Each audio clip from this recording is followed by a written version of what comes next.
सबको ही जानता है मरना है, सब देख रहे हैं एक दूसरे का मरना, सबको पता है यहाँ सब नाशवान है, सबको पता है यहाँ से कोई कुछ लेके नहीं जाता। बस इतनी जानकारी काफी है। अगर हम परमार्थ में चल दें और इतनी जानकारी हमारी पक्की रहे तो हम तो महात्मा बन जाए। लेकिन ये जानकारी ना जानकारी के अंतर्गत ही है। जैसे स्वप्न में जगा हुआ मानता हुआ भी वो सो रहा है, वो अपने को जगा हुआ मानता है, लेकिन जब जगेगा तो स्वप्न हट जाएगा। जगने की पहचान है, स्वप्न हट जाएगा। तो सच्ची जानकारी का मतलब है, धर्म की जानकारी का मतलब है, जेहि जाने जग जाए हेराई, जागे जथा स्वपन भ्रम जाई।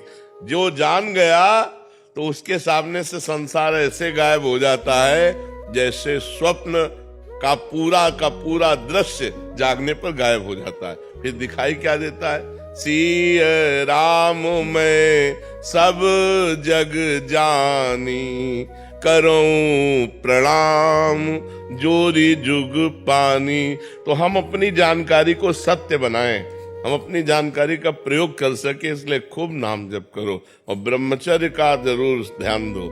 आज व्यभिचार परायण हमारी जनता हो रही है, जिधर देखो व्यभिचार का बोलबाला है। वो सब अपवित्र बुद्धि।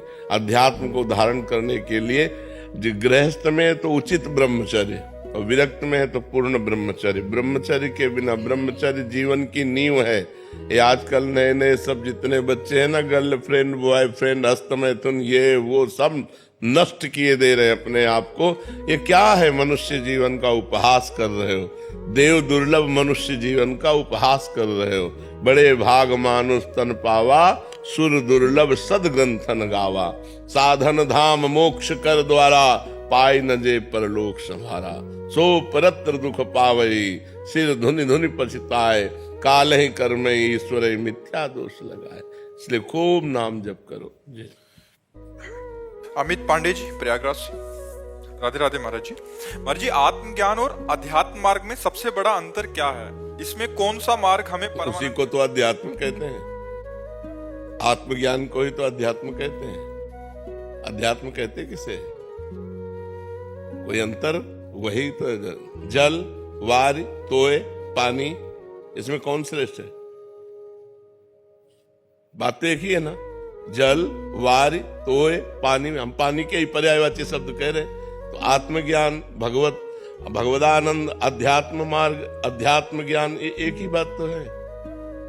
समझ रहे ना महाराज जी? ये शायद ज्ञान मार्ग और भक्ति मार्ग को समझना चाह रहे हैं आगे। हाँ, ऐसे भेद पूछोगे तो समझ में आ जाएगा कि भक्ति मार्ग में और ज्ञान मार्ग में क्या अंतर। भक्ति मार्ग और ज्ञान मार्ग सिद्धांत तक दोनों एक चलते हैं, सिद्धांत दोनों के एक हैं और लक्ष्य दोनों का बदल जाता है। एक दासोहम में पहुंच जाता है और एक शिवोहम में पहुंच जाता है। सोहमस्मिति वृत्य खंडा, मैं वही परमात्मा हूँ।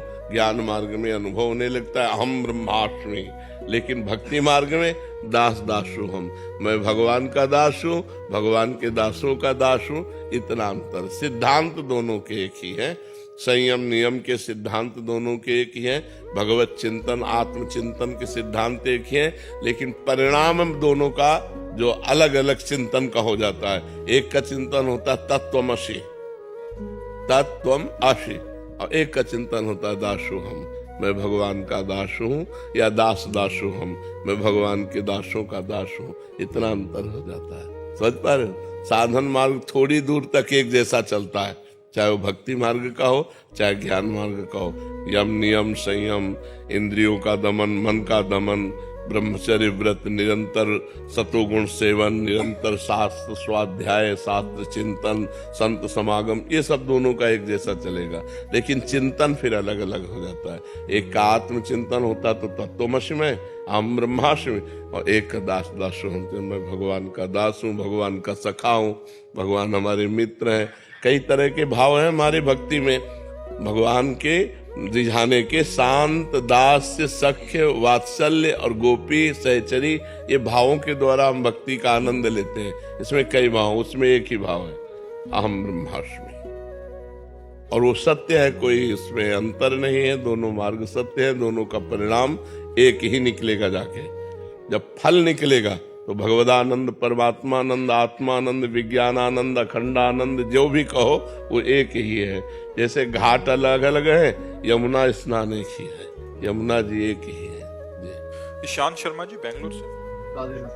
राधे राधे महाराज जी।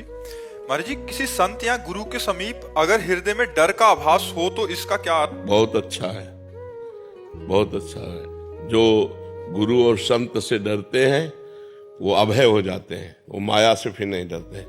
जो संत और गुरु से नहीं डरते उनसे अपराध बनता है, फिर वो माया से भयभीत हो जाते हैं। अभय होए जो तुम्हें डेराई, यही डर ही डर पे हरिवंशी, जिनो भ्रमय गुण सलिल पर, जी नामन मंगल लोक सुहरिपद भजन।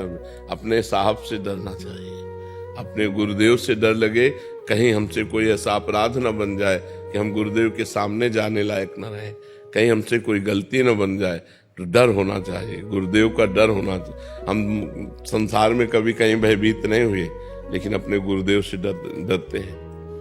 गुरुदेव के समीप जाते ही पूरा हृदय कांप उठता है, कोई गलती न हो जाए, कोई त्रुटि न हो जाए, तो हम गुरुदेव से कभी विमुख न हो जाए, इसलिए एकांत में भी डर लगता है। हमारे गुरुदेव सब जानते हैं, अगर हमसे कोई गलती हुई तो गुरुदेव जान जाएंगे, और गुरुदेव जान जाएंगे तो हमारा त्याग कर देंगे, फिर हमारा होगा क्या? गुरुदेव के बिना हमारा कोई अस्तित्व ही नहीं। इसलिए संत और गुरुदेव से डरना है बहुत अच्छी बात है, पर इतना न डरे कि उनसे विमुख हो जाए, इतना न डरे। एक मर्यादा का डर, एक मर्यादा का डर होता है, और कोई भयभीत थोड़ी करते गुरुदेव। गुरुदेव कोई ऐसे थोड़ी कि भयावने हो, लेकिन एक मर्यादा होती है गुरु शिष्य के बीच में, उस मर्यादा का भय होता है। रवि प्रकाश विजय जी राजस्थान से। महाराज जी, भगवत प्राप्ति के लिए मन की स्थिरता आवश्यक है, लेकिन मन के विचलित रहने पर मन की स्थिरता या दृढ़ता के उपाय क्या हो सकते हैं? बार बार जहां मन जाए, वस्तु, व्यक्ति, स्थान, घटना, परिस्थिति में, वहां से हटा करके अपने लक्ष्य में लगाना, भगवान के नाम में लगाना, रूप में लगाना, भगवान की लीलाओं के चिंतन में लगाना। या दूसरा, जहां जहां मन जाए, हर वस्तु, व्यक्ति, स्थान, घटना में भगवान को देखना कि ये वस्तु में भगवान है। जब सृष्टि नहीं थी तब भगवान ही थे, जब सृष्टि नहीं रहेगी तो भगवान ही रहेंगे, तो बीच में क्या है? भगवान ही तो है। कोई ऐसी जगह नहीं, कोई ऐसा कण नहीं, कोई व्यक्ति नहीं जिसमें भगवान न हो। तो जिस वस्तु, व्यक्ति, स्थान, घटना पे मन जाए, वहां से हटा हटा करके भगवान के नाम में लगाना, या वहां भगवान का दर्शन करना कि इसमें भी तो भगवान है, इसमें भी तो भगवान है। तो हर समय भगवान का चिंतन करने से मन एकाग्र होने लगता है। ये अभ्यास करत करत अभ्यास के जड़मत होत सुजान, रस्सी आवत जात ही सिल पर होत निशान। तो जब हम बार बार अभ्यास करेंगे, अतिशय रगड़ करे जो कोई, तो अनल प्रगट चंदन ते हुई। चंदन से आग पैदा हो जाए यदि अतिशय रगड़ की जाए। तो जब हमारी जबान में बार बार रगड़ होगी, राधा राधा राधा, या जो नाम प्रिय हो, और बार बार मन हटाकर राधा राधा राधा, तो हमारा मन एकाग्र होने लगेगा। जहां मन एकाग्र हुआ और भगवदानंद मिला, बस यम लब्धा चापरम लाभम नामन्यते अधिकम।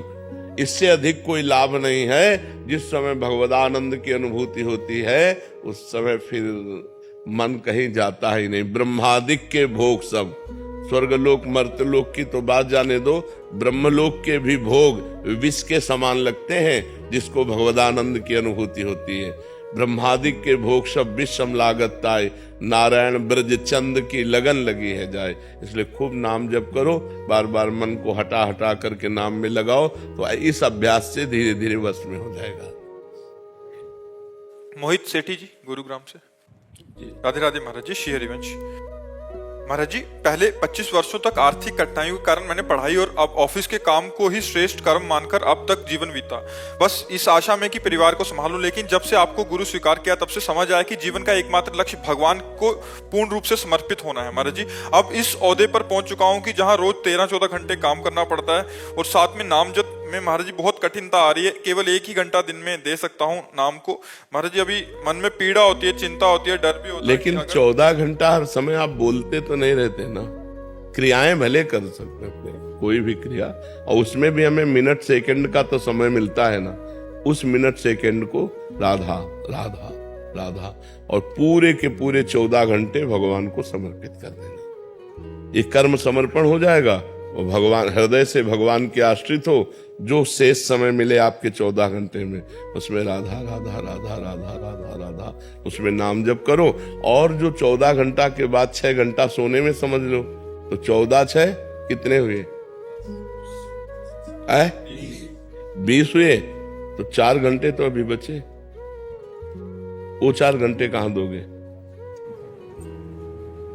महाराज जी क्या होता है कि जैसे 13-14 घंटे काम कर रहे हैं रेगुलर, उसके बाद भी क्योंकि आदत ऐसी पड़ी हुई है कि उसी के बारे में सोचते रहते हैं कि उसको कैसे। नहीं, गलत बात, इसी को सुधारो।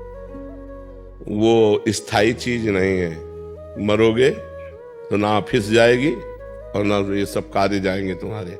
एक कर्तव्य पूजा है, हम 14 घंटे समय उसको दें। हम नहीं कहते कि आप 14 घंटे समय मत दो, 14 घंटा समय दिया, इसके बाद कार्य प्रणाली की स्टाफ। अब हम दूसरा अपने जीवन को पारलौकिक उन्नति के लिए अब हम थोड़ा सत्संग सुनते हैं, थोड़ा शास्त्र स्वाध्याय करते हैं। 1 घंटा ले लो उसका मार्जन करने का, हमारे द्वारा उसमें से क्या गलती हुई, क्या उन्नति के लिए हमें करना चाहिए, उस पर विचार कर लो। तो 3 घंटे फिर भी बचते हैं। तो 3 घंटे भजन करो, शास्त्र स्वाध्याय, ठाकुर सेवा, नाम जप। 3 घंटे भागवतिक करो, 14 घंटे संसारिक करो, 1 घंटे दोनों कार्यों के चिंतन का करो, 6 घंटे सो जाओ। पूरा विभाग हो गया 24 घंटे का। ईमानदारी से यदि करो तो भजन के लिए सबको टाइम है, और बेईमानी करो तो किसी को टाइम नहीं है। बोले हम तो गृहस्थ हैं, बस एक शब्द में मारा कि पूरा का पूरा जीवन बर्बाद कर दिया। अरे गृहस्थ हो तो क्या हर समय तुम काम में लगे रहते हो? 12 घंटे 14 घंटे काम करने के बाद 6 घंटे सोने के बाद 4 घंटे बचे, हम 2 घंटे छोड़ देते हैं। 1 घंटा भोजन, 1 घंटा मनोरंजन, तो 2 घंटे भजन करो। 120 मिनट अगर भजन करोगे तो तुम्हें आनंद की प्राप्ति होने लगेगी। ये बेईमानी ना की जाए। मनोरंजन में, संसार के इस कार्यों में ही केवल जीवन नष्ट कर देने से जीवन का लाभ नहीं। जीवन का लाभ उस दिन की याद करो जिस दिन तुम मरोगे। हम तो अध्यात्म हमारा उस दिन के लिए तुम्हें बलवान बनाता है जिस दिन तुम्हारी मृत्यु आएगी। न तुम्हारी पत्नी साथ होगी, न तुम्हारा मित्र साथ होगा, न तुम्हारी ऑफिस साथ होगी, न बैंक बैलेंस होगा, न घर होगा, न कोई सामग्री होगी। क्या पूरा जीवन बर्बाद कर दिया। अब जाने के समय तुम्हारे पास क्या है? इस लोक से क्या लेके जाओगे? इस लोक से ले जाने के लिए भगवान नाम, राधा राधा राधा। जो नाम जप किया, जो परोपकार किया, जो धर्म किया, जो तीर्थाटन किया, ये तुम्हारे साथ जाएगा। तो मनुष्य जीवन में एक पक्ष उधर भी रखो, तो एक पक्ष आगे के संभालने के लिए भी रखो, परलोक संभालने का भी रखो। तो इसलिए 2 घंटे तो भजन करो ही। और 1 से 1.5 घंटा तो हो जाता है रोज का। जी हाँ, बिल्कुल ठीक है। और बीच बीच में नाम जप करते रहो, और शेष जो भी समय आपका वो भगवान को अर्पित करते रहो। ये कर्म समर्पण और भगवत स्मरण के प्रभाव से निश्चित भगवान की कृपा प्राप्त होती है। शीतल सिंह जी, लखनऊ से। राधे राधे महाराज जी। महाराज जी, मुझे प्रभु पर इतनी आस्था नहीं थी पहले। मेरे साथ कुछ हुआ, ऐसा हुआ कि फिर अभी आपकी अनुभूति होने के बाद मेरा नाम स्मरण और ईश्वर की ओर आस्था प्रबल हो गई है। अब हर समय नाम जप और प्रभु स्मरण होता है महाराज जी, प्रयास करती हूँ। परंतु प्रभु जी, मेरा मोह अब मेरे घर वालों से, रिश्तेदारों से खत्म सा होता जा रहा है। क्या मैं अपने घर वालों के प्रति अन्याय कर रही हूँ? नहीं, मोह खत्म हो जाए लेकिन भगवत भाव करना चाहिए। सब में भगवान विराजमान है, और जिसका जिसके प्रति जो कर्तव्य है उसका पालन करे। पति को पति की तरह प्यार करे, पुत्र को पुत्र की तरह प्यार करे, रिश्ते नातेदारों को धर्म मर्यादा से प्यार करे। सब में भगवान है लेकिन मोह किसी से नहीं। यही तो उत्तम बात है, यही तो भजन का फल है कि हम सबसे प्यार करें, सबको सम्मान दें, सब धर्म पूर्वक सबके साथ व्यवहार करें, लेकिन मोह हमारा किसी से नहीं। जी, अब ऐसा होता है कि कुछ भी करने से पहले मन से 2 आवाजें निकलती है, लगता है ये मैंने गलत किया या ये सही किया। कुछ इसमें मतलब हमेशा उलझन से नहीं, उलझन मत रखो, नाम जप करते रहो, शास्त्र विरुद्ध आचरण मत करो। गंदी बातों को सब कोई जानता है, उनको मत करो। और गलत ये नहीं होता। हम परिवार से, जैसे बच्चा है तो हमारा मोह नहीं, लेकिन मेरा भगवान है, इसमें मेरे भगवान है, इसलिए हम बहुत दुलार करते हैं। हमारा कर्तव्य है उसको पढ़ाना, लिखाना, खवाना, पियाना। ऐसे पति मेरा भगवान है, उसके अनुसार कर्तव्य करते। मोह हमारा नहीं है। यही भजन की तो प्रणाली है। भजन और प्यार सिखाता है। भजन ऐसा थोड़ी कि अरे वैसे नहीं, भजन प्यार सिखाता है। सबसे प्यार करो, सबसे प्रेम से, धर्म के अनुसार प्यार करो और नाम जप करो। मोह किसी से करो मत। यही तो भगवान के मार्ग की पद्धति है। चाहत। राधे राधे महाराज जी। महाराज जी, भगवान की कृपा सब पर समान रूप से क्यों नहीं होती? कुछ लोगों को सुख और सफलता मिलती है जबकि अन्यों को दुख और संघर्ष का सामना करना पड़ता है। इसके पीछे क्या रीजन है? नहीं बच्चा, भगवान की सब पर समान कृपा है। सब मम प्रिय सब मम उपजय। आँख कान नाक सब शरीर की सुविधा, सबको वायु, सबको सूर्य, सबको चंद्रमा, भगवान की तरफ से सबको समान कृपा है। जैसे खेती पिता अपने पुत्र को 5 को दे, अब एक ने बमूल बोया, एक ने आम बोया, एक ने गेहूं बोया, एक ने चना बोया, एक ने गन्ना बोया, अब पाने को क्या मिलेगा? बमूल वाले को कांटा मिलेगा, गन्ने वाले को गन्ना मिलेगा, चने वाले को चना। भगवान ने हमको भारत भूमि में जन्म दिया, हमारे कर्म कैसे कैसे हो रहे हैं तो उनका फल कौन भोगेगा? गीता में भगवान कहते अवश्य में भोक्तव्यम कृतम कर्म शुभाशुभम। 100 रुपया पिता ने सबको दिया, अब एक ने शराब में उड़ा दिया, एक ने गंदी बातों में, एक फिल्म देखने में, एक जुए में, और एक ने जाके भगवान का काम किया। तो अलग अलग 100 रुपये सबको बराबर दिए, लेकिन अलग अलग होने के कारण 4 को दुख मिलेगा, 1 को सुख मिलेगा। तो भगवान सुख दुख के दाता नहीं है। निज कृत कर्म भोग सुन भ्राता, को न काहू के सुख दुख कर दाता। अपने कर्म का भोग ही हमको भोगना। बच्चा, हम लोगों से कर्म खराब हो गए, भगवान ने ऐसा नहीं किया। भगवान का कोई प्रिय हो, भगवान का कोई अप्रिय हो, ऐसा नहीं। सब मम प्रिय सब मम उपजाए। सब भगवान के बेटे हैं, सब भगवान से प्रकट है और सबको भगवान बराबर प्यार करते हैं। सब पर मोरी बराबर दाया, भगवान ने कहा। पर हमारे आचरण बिगड़ गए, हमारे कर्म बिगड़ गए। तो जैसे हम कर्म करते, पाप कर्म का फल दुख और पुण्य कर्म का फल सुख। तो हमारे द्वारा जब पाप कर्म अधिक होते तो हमें दुख भोगना पड़ता है। देखो नहीं, मनमानी मनुष्य शरीर मिला है, मुर्गा खा रहे, बकरा खा रहे, गाय खा रहे, भैंसा खा रहे, राक्षस बने हुए लोग हैं। देखो ना आजकल क्या हो रहा है, गर्लफ्रेंड बॉयफ्रेंड व्यभिचार की प्रवृत्तियों। अब इसका फल तुम सुख चाहोगे? करोगे व्यभिचार, करोगे व्यसन, करोगे हिंसा, खाओगे मांस मछली, इसका परिणाम सुख चाहोगे? नरक भोगोगे, यहाँ भी दुख भोगोगे, वहां भी दुख भोगोगे। संयम से चलो, ब्रह्मचर्य से रहो, शास्त्र स्वाध्याय करो, सत्संग सुनो, नाम जप करो, जीवों पर दया करो, दूसरों का मंगल करो, अभी आनंद आ जाएगा।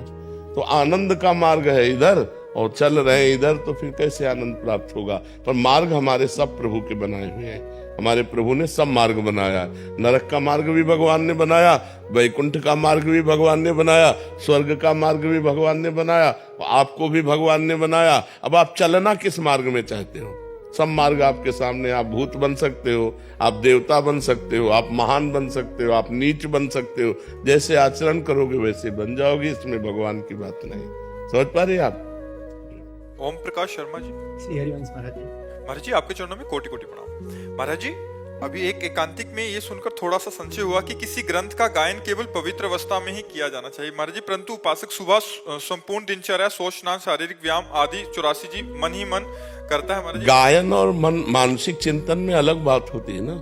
हम अंदर शौचालय में बैठे, हमारा चिंतन चल रहा है 84 जी का, तो वो चिंतन चल रहा है ना, अंतर गायन तो नहीं हो रहा ना।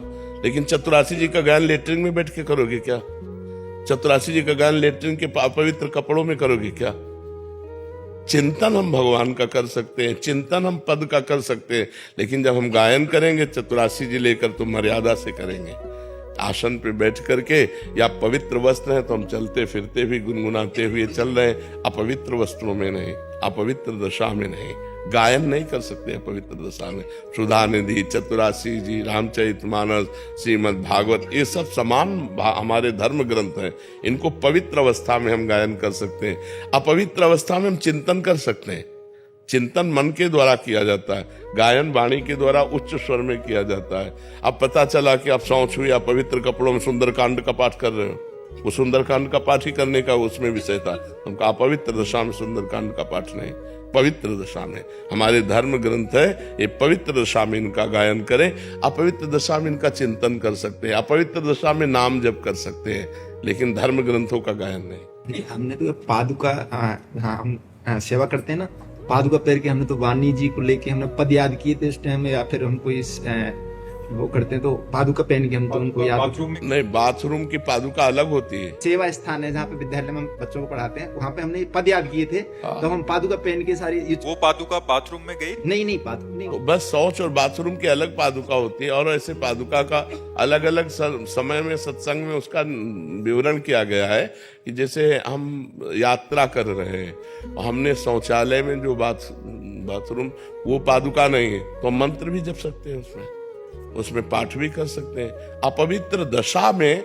हम धर्म ग्रंथों का पाठ नहीं कर सकते। महाराज जी एक संशय निवृत्ति और कर दीजिए। महाराज जी जैसे बहुत सारे शरणागत परिकर हैं, वो ऑफिस आदि जाते हैं या किसी रास्ते में वाहन आदि ट्रेन में जा रहे हैं, तो महाराज जी क्या बहुत सारे ऐसे पूछते थे कि जैसे आजकल मोबाइल आदि ऐप में 84 जी है, तो अंदर ही अंदर जैसे उसका पाठ कर रहे हैं, तो ये कर सकते हैं? हाँ, ऐसे कर सकते हैं कि जैसे मोबाइल से देखा और अंदर चिंतन करते हुए उसको हम मनन कर रहे हैं, ये तो कर सकते हैं, लेकिन गायन के नहीं कर सकते। अब वाणी लेके नहीं कर सकते, मोबाइल में तो कर सकते हो कि यंत्र है, ऐसा कर सकते हैं। क्योंकि अब जैसे ट्रेन में कई यात्रा है या 1.5 घंटे के अंतर्गत में ये सारा पाठ हो रहा है, सारा अंदर ही अंदर इसको कर लेते थे महाराज जी। ऑफिस की चेयर पे बैठे हैं या किसी बस में जा रहे हैं, तो उससे क्या होता है महाराज जी, वो पूरा। हाँ बिल्कुल ऐसे कर सकते हैं। महाराज जी आपने पद्मासन और सिद्धासन के लिए परसों सत्संग में बोला था कि यदि आपने किया तो वो बीमारी भी हो सकती है। महाराज जी अभ्यास करने की कोशिश करें आपकी कृपा से। इसमें क्या है कि जैसे आप पद्मासन और सिद्धासन में बैठने की कोशिश कर रहे हो और ब्रह्मचर्यहीन हो, बार बार ब्रह्मचर्य नष्ट करते हो, तो एक तो बैठे नहीं पाओगे ज्यादा देर, और दूसरा शरीर में परेशानियां आ जाएंगी। ब्रह्मचर्य को रखना जरूरी है।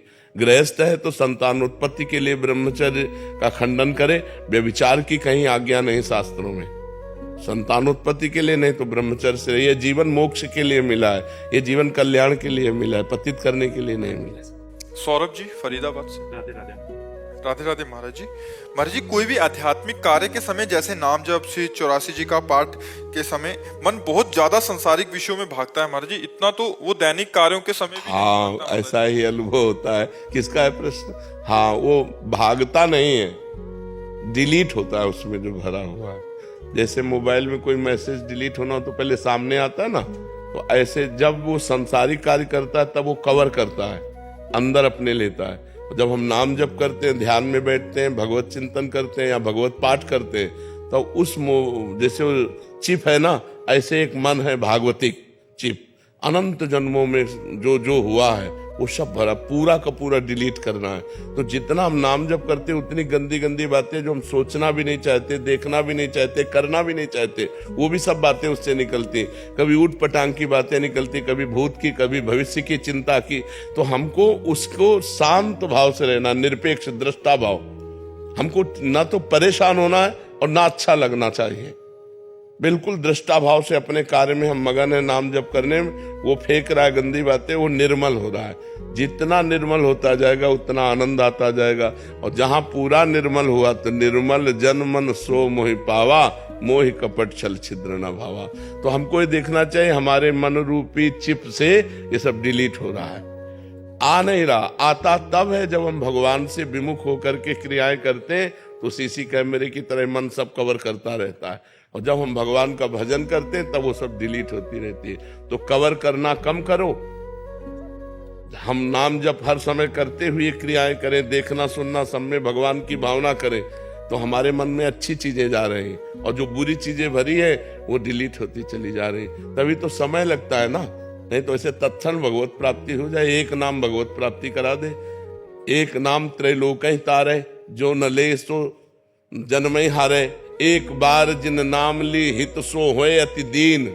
हित सो मानो प्रेम से और अति दैन्य होकर, तो प्रभु एक बार में दर्शन दे दे। एक बार